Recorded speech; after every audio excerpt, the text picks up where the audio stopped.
Sorote pandam sumuluk amadangi jroning pasarean nani wadana remuk ramu kalingan ngangrangan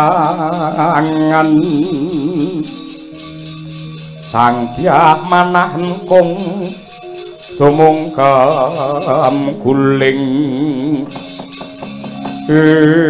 kawula nuwun sewu kalilan kula badhe sumela atur Adi Guru. Kakang Narada kados pundi Kakang? Pak, kok semenipun cara hitungan menika ganjil, cara timbangan kok njomplang. Raos kula mboten saged dipun colong. Kebak raos Jubriya dumateng sowanipun Narayana utawi Prabu Kresna kala wau. Nadyanto menika wadhahipun Bathara Wisnu nanging menika wadah menika menungsa. Menungsa menika tartamtu mboten ketang sak propintenipun mesti badhe kalepetan dosa luput lan ugi murka. Nah, kula kok mboten pitados, raos kula kok mboten percaya. Menawi wahyu topeng waja kala wau badhe dipun paringaken lare pringgondanipun Gatotkaca. Semelangi manah kula menawi mangke njlewar dumateng Bama Narasura Yayi.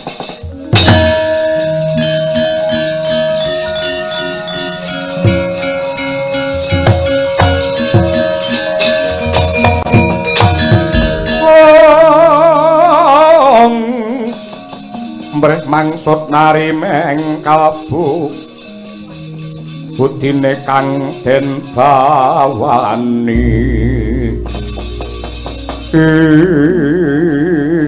Kakang Narada tanpa benten kalian kula Kakang. Kula ugi sampun anggreba dumateng lekasipun Prabu Kresna kala wau. Mangke menawi ngantos panjenenganipun dipun paringaken dumateng anak Kresna nenggipun Sitija kados pundi? Mongko manut kodrat ingkang wenang nampi menika lare pringgondanipun Gatotkaca. Kakang Narada kridane ngatitan kuwa mbedah garising pasti budidayane menungsa tangeh sembodo nyundul purbane kang kawasa awit kados pundi kemawon kula aturi pitados Kakang ingkang wenang milih menika sanes menungsanipun nanging wahyunipun pramila saking menika monggo dipun pirsani babaring lelampahan mangke kados pundi Kakang.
Jare kondange dewa ki pinter, dewa ki wasis, dewa ki waskita.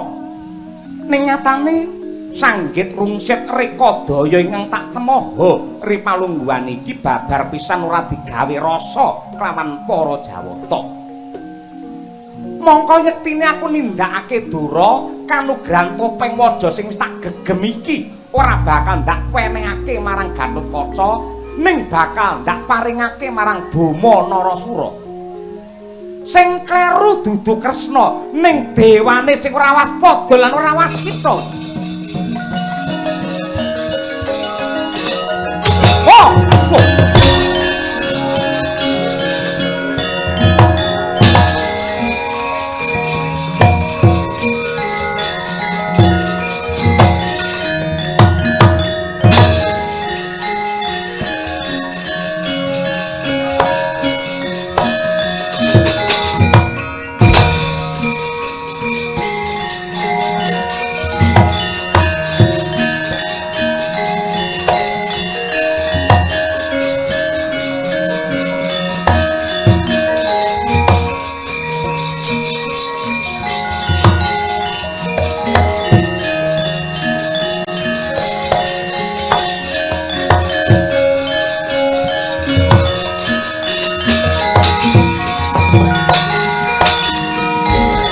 Yatri sang kapirang urinangkul kinempit-kempit dosang reknaning bawana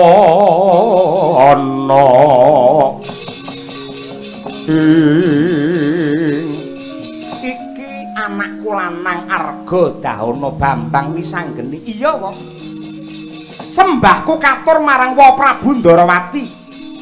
Ya Wisanggeni ndak tampa gawe bombong ing rasa gawe kaget mungka kang dadi lakuku ana parigawe apa Wisanggeni sing sumunar mawa cahya ana anggamu ki apa sing ndok karepake apa Wisanggeni mbok menawa pancen yen ratu kuwi dilenggahi dening Sang Hyang Wisnu sumunar perbawane kaya mangkene iki perbawane beda sing ndok gembol sing ndok asta ki apa aku ora nggawa apa-apa aja-aja Wahyu Topeng Waja sing kok gawa kuwi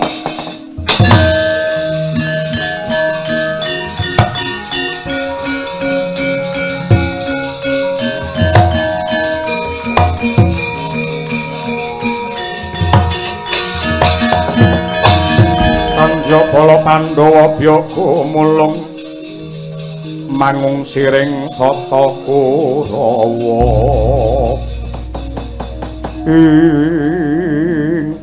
Wisanggeni Blaka Suta blak kotang terus terang Ripalungguhan iki Wahyu Senopati Topeng Waja ingkang ndak asta larak apa to ngono kok dadak arep ngapusi karo Wisanggeni iki ngapa to banjur sakwise ndok pondhong Wahyu Senopati arep ndok paringake sapa kok sing gedhe pangapuramu Ripalungguhan iki Ratu Ndarawati netepi tembung anak polah bapa kepradat wis sawetara suwi anggenku ngayomi marang para Pandhawa lan putra-putrane wis sak trepik lamun to Ripalungguhan iki Kresna nggatekake marang putrane pribadi ya kuwi si Bima Sitija mula wahyu iki bakal ndak paringake marang Bima olehmu ngadhep ana ngarsane wang pukulun Bathara Guru mau kowe njaluk wahyu mau kanggo Kakang Bima apa kanggo Kakang Gatotkaca ya piye kanggo Kakang Gatot to mau jane ning kenapa Ripalungguhan iki kowe kok ngapusi mongko panjenenganmu ki ratu ki hambeke bawa leksana ora kena nglincati sabda sing wis kawedar yen nganti ana ratu gampang ngapusi donyane dadi apa iki mengko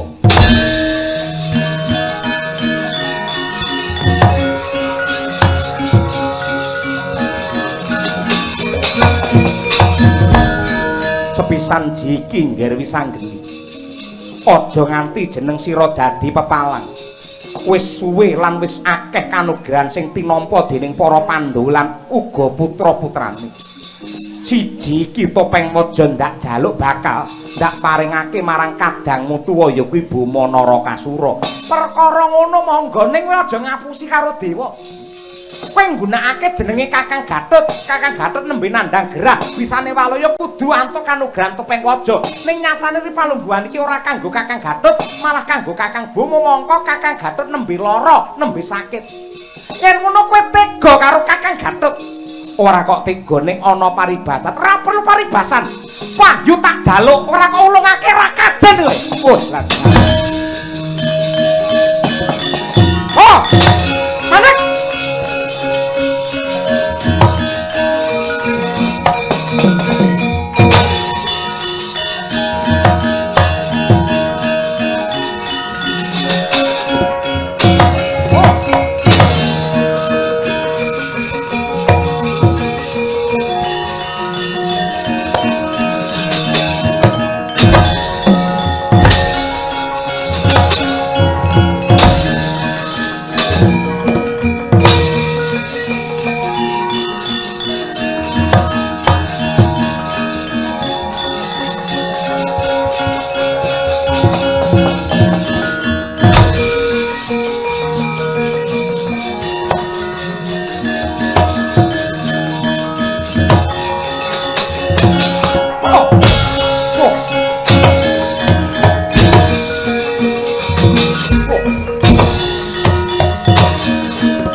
Wisanggeni kuwi aja murang tata. Mara gage balekno wujude Wahyu Topeng Maja. Pek penak men.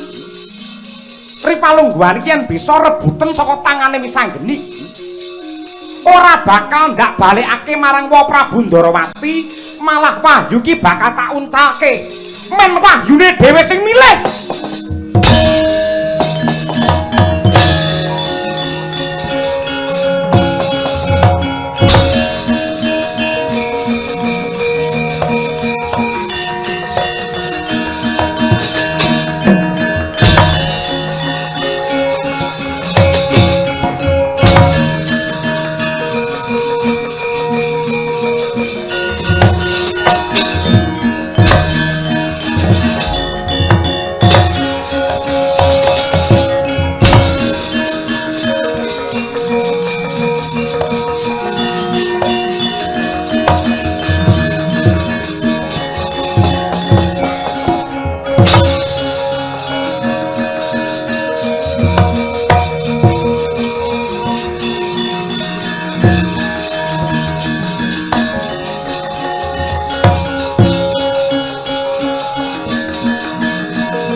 Bagus Siwa pijer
Kawula nuwun sewu sedaya para pundhening Pringgondani.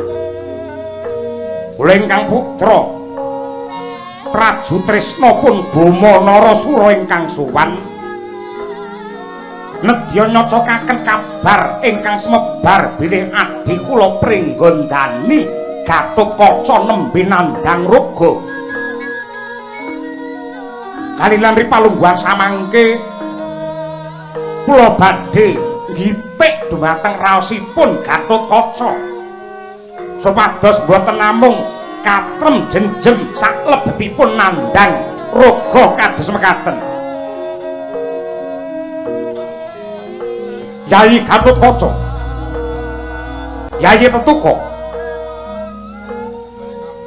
wis pirang-pirang dina suwene anggenmu gletak kaya mengkono.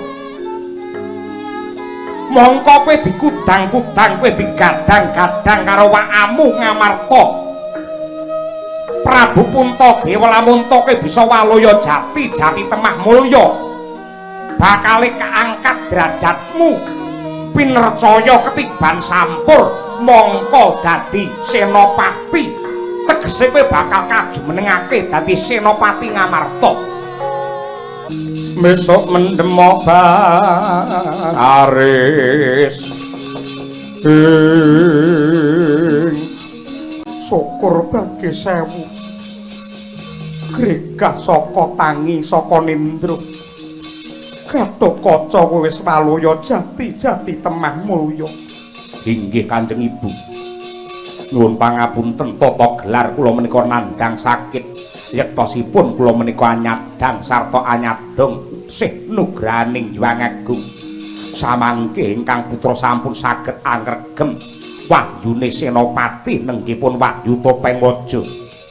Syukur bagi sewu yen pancen kaya mengkono. Kakangmu Traju Trisna Bama teka rene. Dheweke mau nadar yen kowe wis waras dijak gladen perang ana alun-alun.